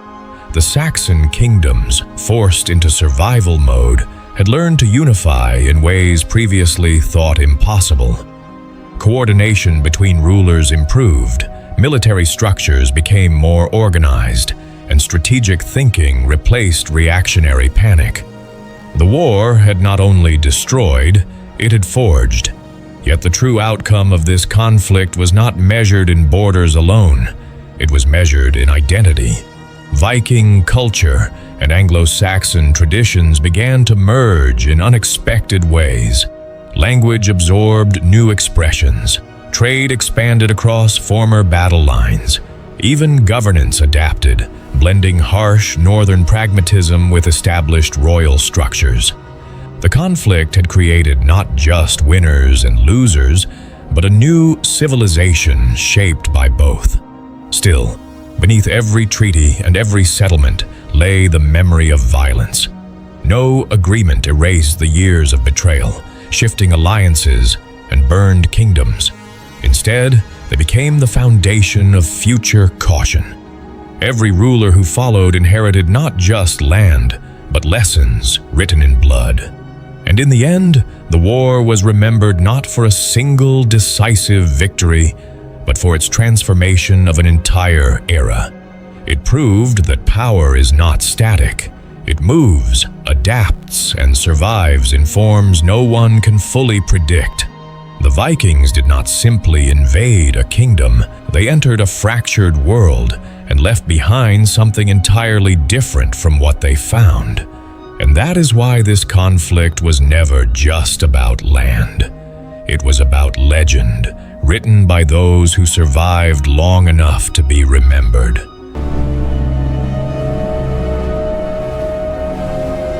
They came as raiders, but they stayed as architects of a new world. Tonight, we're going beyond the blood and the axes to discover how a band of northern seafarers rewrote the map of Europe forever. This isn't just history, it's the DNA of the modern world. Tonight on Midnight Empire, we follow the wake of the longships to uncover the enduring legacy of the Northmen. From the markets of Constantinople to the shores of North America, witness how the Viking spirit transformed global trade, culture, and the very boundaries of our civilization. Chapter 1: Beyond the Horizon. The sea wasn't a barrier to the Vikings, it was a highway to the impossible. For most of the medieval world, the edge of the map was a place of monsters and certain death. But for the Northmen, the horizon was a personal challenge. Imagine standing on a wind-swept shore in Norway, the salt air stinging your lungs, looking out at an endless gray Atlantic. You have no compass, no GPS, only the stars, the flight of birds, and an iron will to find something better than the frozen rocks of home. This wasn't just about curiosity, it was about survival. Scandinavia was becoming crowded, its lands too harsh to feed every growing family. So, they pushed west, not as mindless brutes, but as master navigators. They built the most advanced vessels of their time, ships that could dance over the waves and slide through shallow rivers like ghosts. The first stop was the Faroe Islands, then the mist-covered peaks of Iceland. Can you imagine the courage it took to pack your entire life, your family, your livestock, and your ancestral memories into an open boat and sail toward a land you weren't even sure existed? When they reached Iceland, they didn't find gold. They found a canvas. They built a society from scratch, establishing one of the world's first parliaments. They proved that a Viking's greatest weapon wasn't his axe, but his ability to adapt. But even Iceland wasn't the end. The legend of Eric the Red tells us of a man exiled, driven by a temper as fiery as his beard, who pushed even further into the biting cold. He found a land of massive glaciers and called it Greenland, a bit of ancient marketing to lure settlers to a frozen frontier. This chapter of their journey is a testament to the human spirit. It's the story of fathers holding their children tight against the freezing spray of the North Atlantic, whispering stories of the gods to drown out the howling wind. They weren't just searching for land, they were searching for a future. They looked at the terrifying vastness of the ocean and didn't see an end. They saw a beginning. Beyond that horizon lay more than just islands. It lay the first footprints of Europeans on a continent the rest of the world wouldn't even dream of for another 500 years. The Northmen had officially become the ghosts of the Atlantic, paving a path of salt and courage that changed the shape of the world forever. Chapter 2: The New World Before Columbus. History tells us Columbus discovered America, but the sagas remember a name that arrived 5 centuries earlier: Leif Erikson. Half a millennium before the Nina, the Pinta, and the Santa Maria ever touched the horizon, a lone wooden ship pierced the morning mist of the North American coast. This wasn't a mission funded by kings or driven by a thirst for spice roots. This was the culmination of a bloodline of explorers, led by a man who carried the weight of his father's legacy into the unknown. Leif Erikson didn't have a map.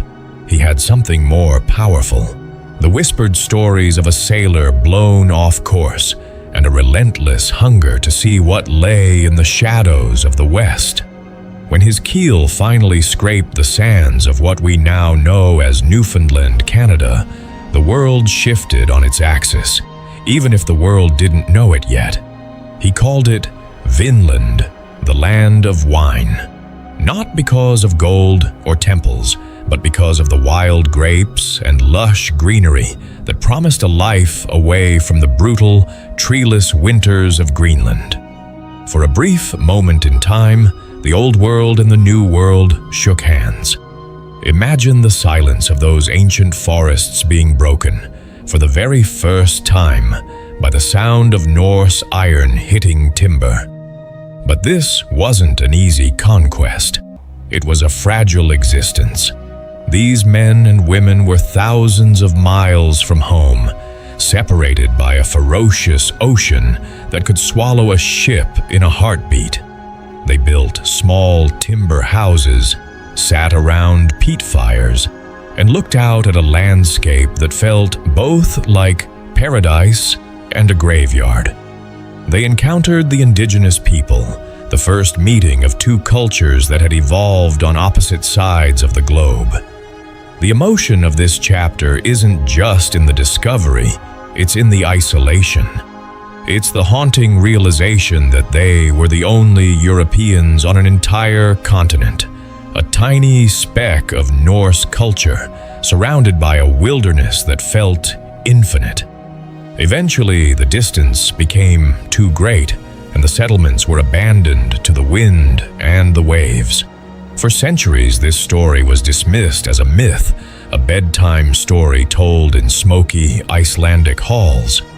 But the earth doesn't lie. At Lonso Meadows, the remains of their long houses still stand as silent witnesses.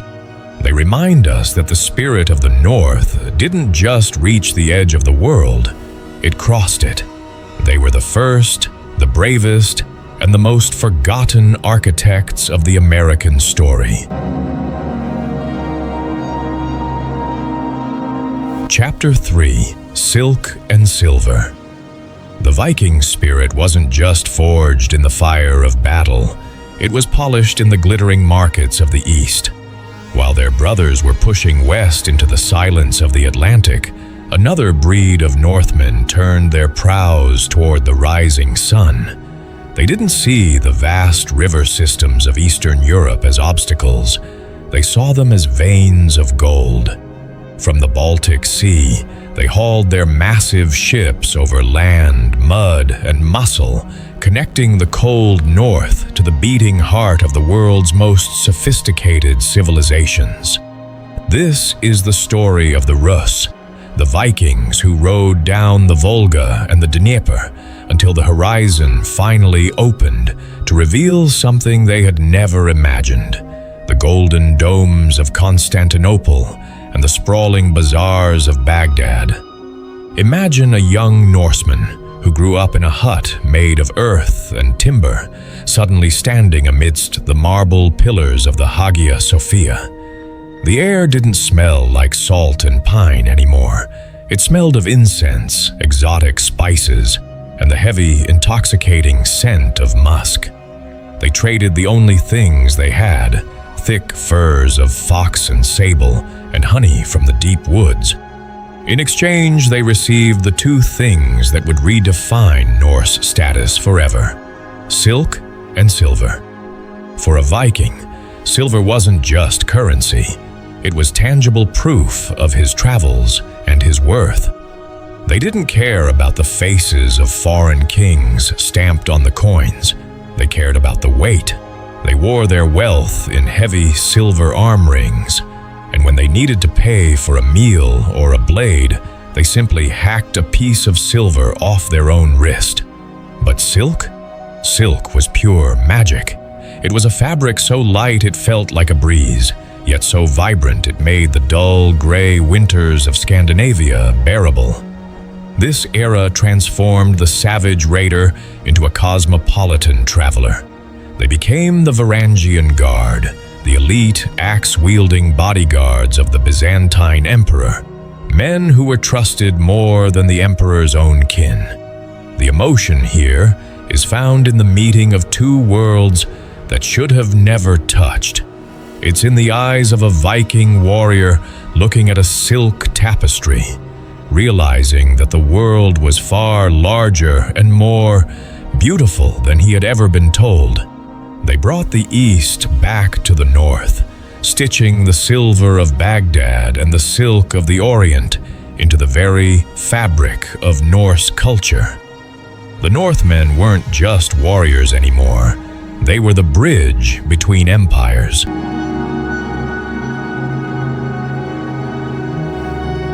Chapter 4: The Settlers of Normandy.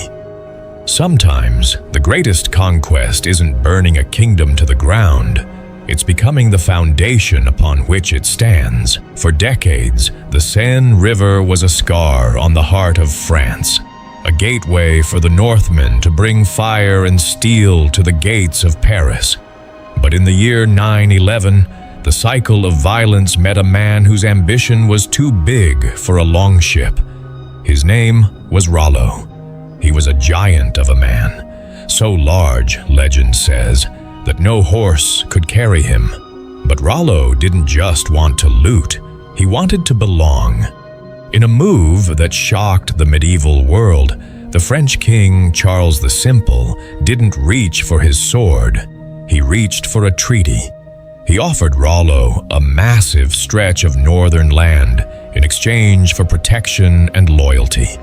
The deal was sealed not with blood, but with a vow.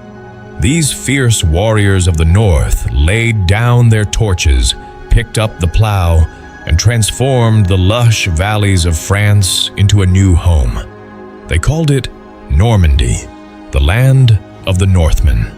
The emotion of this transition is staggering.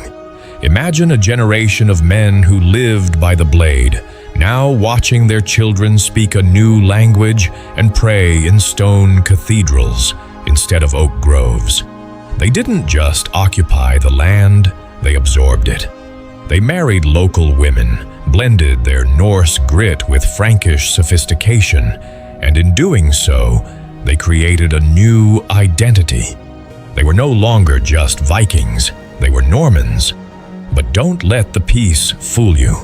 That Viking fire didn't go out, it simply evolved. It became a disciplined, ironclad fury. These settlers built massive stone fortresses that redefined the European landscape. They traded their dragon-headed boats for heavy cavalry, becoming the most feared knights in all of Christendom. The legacy of Normandy is a story of profound transformation. It's about the courage to stop running and start building. Within just a few generations, these sons of raiders would look across the English Channel and prepare for a conquest that would change the English-speaking world forever. They proved that the Viking spirit was like water. It could crash like a wave, or it could flow into a new vessel, taking the shape of a kingdom that would last for centuries.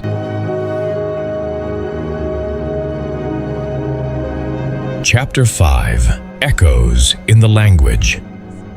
The Vikings didn't just conquer the land with steel, they conquered the future with their breath. The script. Think about the words you used this morning, when you looked up at the sky or felt a chill in the window, or perhaps complained about a weak cup of coffee. You weren't just speaking English, you were speaking the ghost tongue of the Northmen. Most empires leave behind crumbling monuments or rusted coins, but the Vikings left something far more intimate. They left their voices in our throats. When the Danelaw was established in England, the Old Norse language didn't just sit beside Old English, it collided with it. It wasn't the polite exchange of scholars in a library. It was the messy, vibrant blending of neighbors, traders, and lovers trying to understand one another across a campfire. The emotion of this legacy is found in the simplicity of the words they gave us. They didn't just give us technical terms, they gave us the words for the things that matter most. They gave us birth, and they gave us die. They gave us trust, and they gave us gift. There is a profound beauty in realizing that 1,000 years later, when an American father tells his daughter to be kind, he is echoing the soul of a Norse traveler who valued the same virtue in a harsh, cold world. Even our calendar is a temple to their gods. Every time we say Thursday, we are honoring Thor, the protector of mankind. When we say Friday, we invoke Frigg, the goddess of the home. We have forgotten their altars, but we haven't forgotten their names. They are woven into the very fabric of our reality, hidden in plain sight. This linguistic invasion was the ultimate victory. A king can be overthrown, and a fortress can be burned. But a word is immortal. The Vikings understood that to truly own a place, you must name it. They renamed our world, and in doing so, they ensured they would never truly leave us. Every time we speak of our kin or feel a sense of wrong, we are proving that the Viking Age never ended. It just became the way we think.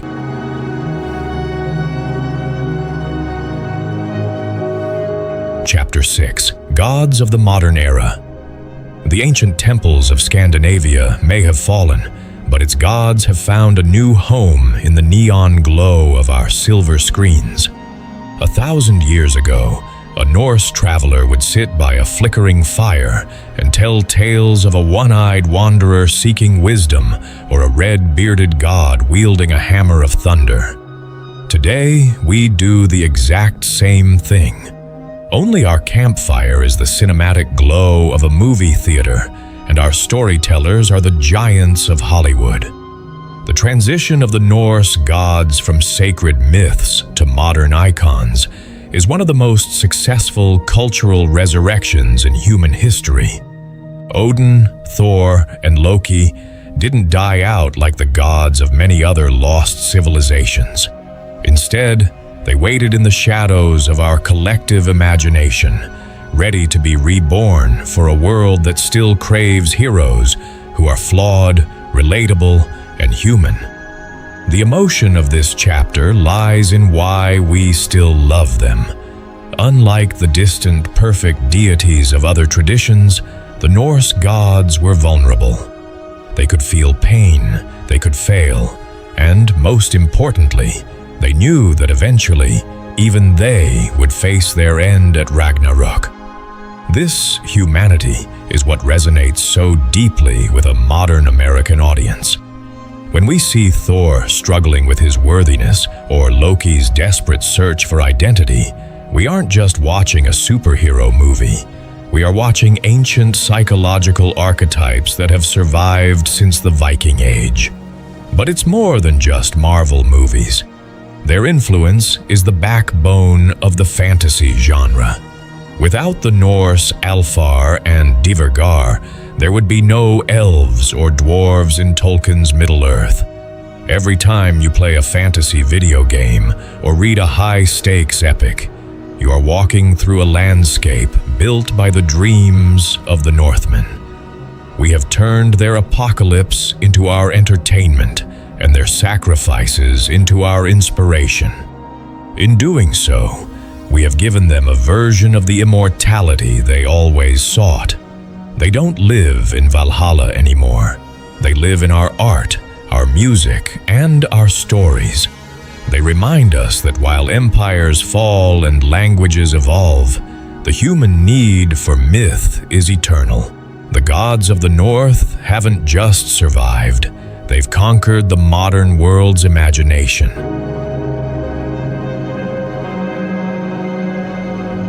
Chapter 7: The Unfading Shadow.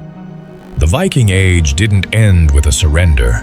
It simply dissolved into the blood and bone of the modern world. History books often point to the year 1066 as the end of the Vikings.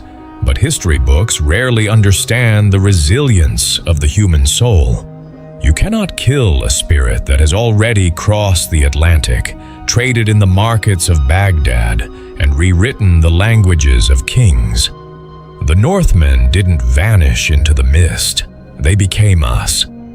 As we look back through the chapters of this journey, from the brutal winters of Scandinavia to the shores of the New World, we see more than just a timeline of raids and ruins.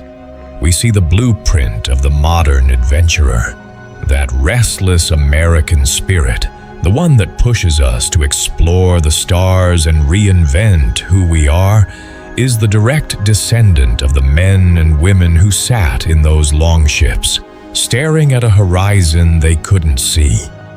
The emotion of this finale is found in our own reflections. If you have ever felt the call of the unknown, or the burning desire to build a legacy that outlasts your own life, you are feeling the unfading shadow of the North. Their blood flows through millions of people across Europe and the Americas, but their culture flows through billions. We see it in our laws, our seafaring traditions, and our stubborn refusal to accept impossible as an answer. They were a people of contradictions, violent yet poetic, destructive yet creative. They taught us that you can be a wanderer and still find home. They showed us that a small village in a frozen corner of the world can change the destiny of entire continents. As the sun sets on our story tonight, remember that the Midnight Empire isn't a place on a map. It's a state of mind. It's the courage to sail when the waves are high and the stars are hidden. The long ships are gone, and the axes have rusted away. But the echo of the North remains. It's a whisper in the wind, a word on our tongues, and a fire in our hearts that refuses to go out. The Vikings are not a memory of the past. They are a part of our future. And as long as we keep searching, keep building, and keep telling their stories, the legacy of the North will never truly fade.